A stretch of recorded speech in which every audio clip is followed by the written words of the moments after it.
What is pi? Pi is a mathematical constant representing the ratio of circle's circumference to its diameter.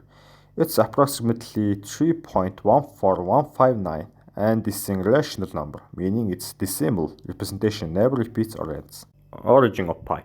The concept of pi dates back to ancient civilizations, including the Egyptians and Babylonians, who approximated the value of pi. But it wasn't very accurate. For example, Babylonians calculated pi as 25 divided by 8, which equals to 3.125, and Egypt they calculated pi as square of 16 divided by 9, which is around 3.16. Then Greek mathematician Archimedes appeared and calculated it properly by using his own method, which method that uses polygons.